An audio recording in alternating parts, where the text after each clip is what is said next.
Someone looks at you and says, "You don't have to do this alone." And before you even think about it, the answer is already there. "I'm fine. I've got it. Don't worry about me." You don't hesitate.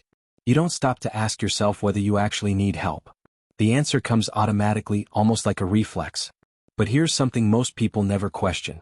What if that wasn't really your decision? What if your brain made it long before you were old enough to understand why? If you've ever wondered why accepting help feels strangely uncomfortable, even from people you completely trust, stay with me. Because by the end of this video, you may discover that what you've always called independence is actually something much older and much quieter. If you're interested in understanding the hidden psychology behind everyday behavior, make sure to subscribe. Every week, we explore the patterns shaping our minds in ways most people never notice. Most people believe independence is a strength, and sometimes it is. Being responsible, capable, and self-reliant are valuable qualities. But there is a version of independence that doesn't come from confidence. It comes from adaptation. The difference is almost invisible.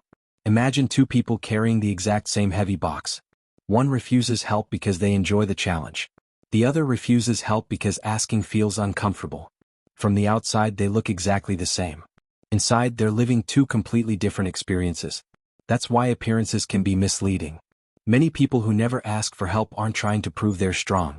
They're simply following a rule they've been obeying for so long that it no longer feels like a rule. It feels like who they are.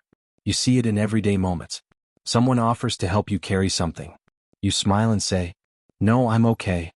A friend asks how you're really doing. You immediately answer, "I'm just tired." Your schedule is overwhelming. You're stressed. You're exhausted. Yet somehow, asking for support never even crosses your mind.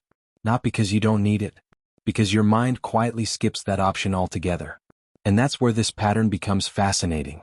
Most habits begin with repetition. This one often begins with observation. Think about a child growing up in a home where the adults are constantly busy. Not unloving. Not abusive. Simply overwhelmed. Parent working long hours. Someone emotionally exhausted. Someone doing their best while carrying burdens the child could never fully understand. The child notices something. Every time they ask for attention, it seems to arrive a little later. Every time they need comfort, someone looks just a little more tired. No one says, "Stop asking." The lesson is much quieter than that. The child simply begins wondering, "Maybe I shouldn't make things harder." That thought doesn't sound dramatic. But over time, it can change the way a nervous system relates to other people. Instead of learning, "When I need support, I can reach for someone," the child slowly learns, "Maybe I should handle this myself." Not because they wanted to grow up early, but because it felt like the safest way to love the people around them. Years pass. Life changes. The child becomes an adult. But the strategy often stays exactly the same. Only now it has a different name. People call it independence. If this is sounding familiar, let me know in the comments by writing, "I never noticed this." And if you're enjoying the video, leaving a like really helps more people discover this kind of psychology content. What most people never realize is that the hardest part isn't asking for help. The hardest part is noticing that your nervous system stopped considering it an option in the first place. Most people imagine this happens because someone told the child to be strong. But that's rarely how it works. Children don't learn primarily from instructions. They learn from patterns. Imagine you're 6 years old. You scrape your knee. You're scared. You run to the adult you trust most. Sometimes they're available. Sometimes they're distracted. Sometimes they're physically there but emotionally somewhere else. Again, this isn't about blaming parents. Life is complicated. People work long hours. They struggle with stress, finances, illness, or problems their children never see. Many loving parents simply don't have endless emotional energy. But a child's nervous system doesn't measure intentions. It measures consistency. And consistency becomes prediction. Slowly, the child's brain starts asking an invisible question. What happens when I need something? If the answer feels uncertain often enough, the brain begins making a quiet adjustment. Maybe I should need less. Notice the difference. The need doesn't disappear. Only the expression of it does. That's why so many adults today genuinely believe they don't ask for much. In reality, they've just become incredibly skilled at managing everything alone. At first, this strategy works remarkably well. You become responsible, reliable, calm under pressure. You're the friend everyone depends on, the coworker who never complains, the family member who always figures things out. People admire those qualities, They call you independent. What they don't see is the hidden cost. Because the same person who's always willing to help others often feels deeply uncomfortable receiving help themselves. Have you ever noticed how quickly you jump in when someone else is struggling? You don't think twice. But when someone offers you that same kindness, something inside immediately says, "No, I'm okay." What? Because helping someone else feels safe. Needing someone else doesn't. That's a completely different emotional experience. This is where many people confuse hyper-independence with confidence. Real confidence says, "I can do this myself, but I don't have to." Hyper-independence says, "I have to do this myself." One comes from freedom. The other comes from fear. And the strange part is that fear often doesn't feel like fear. It feels like responsibility, like maturity, like not wanting to inconvenience anyone. But underneath those thoughts is a belief that's been quietly shaping your decisions for years. If I become someone else's problem, something bad might happen. Not necessarily rejection. Sometimes it's something even smaller. Disappointment. Feeling guilty. Feeling like you're asking for too much. So your nervous system finds the easiest solution. Don't ask. Handle it yourself. The problem is that what once protected you can eventually begin isolating you. Because relationships aren't built only by giving support. They're also built by allowing yourself to receive it. And that's the part many fiercely independent people never get to practice. They become experts at carrying everyone else's weight, while convincing themselves their own weight isn't that heavy. But here's something worth thinking about. What if you've never actually discovered how people would respond? Because you've spent years making sure they never had the chance? That's a very different question than asking, "Can people be trusted?" And the answer might surprise you.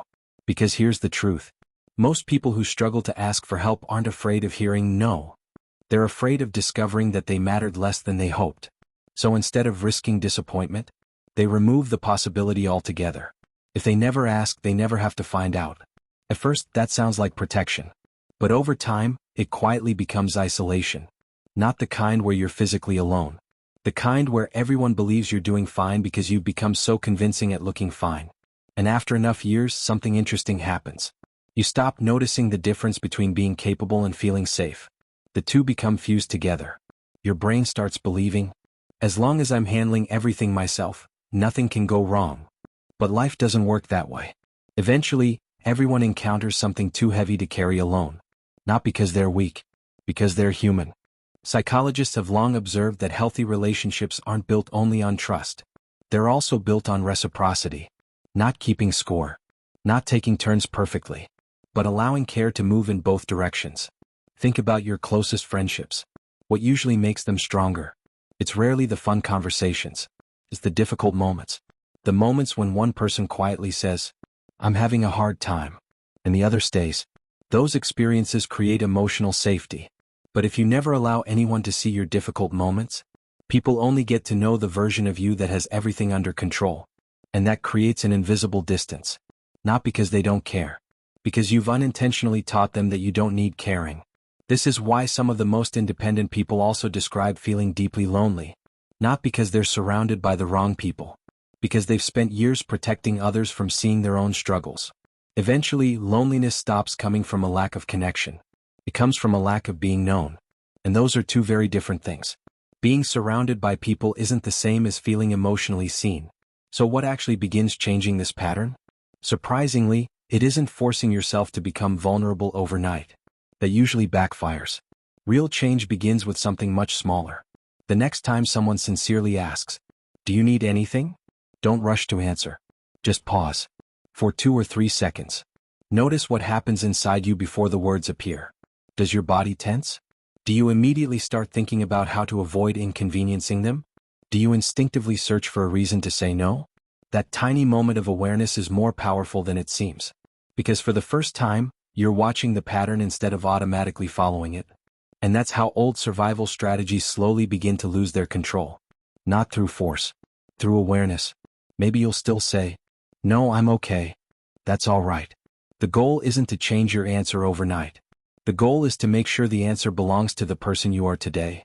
Not to the child who quietly decided years ago, "I'll make life easier for everyone if I don't ask for too much." Maybe independence was never the problem. Maybe the real problem was that your nervous system learned to confuse being needed with being safe. And those aren't the same thing. The people who truly care about you aren't measuring your worth by how little you ask from them. In fact, sometimes allowing someone to help is one of the deepest forms of trust you can offer. So I'd love to hear from you. When someone sincerely asks, "Can I help you?" what's the very first thought that comes into your mind? Share it in the comments. You may be surprised by how many people have the exact same answer. If this video helped you understand yourself a little better, leave a like. It really helps this channel reach people who may need to hear this message. And if you want to keep uncovering the hidden psychological patterns that quietly shape our lives, click on the video that's on your screen right now. I think you'll see yourself in that one too.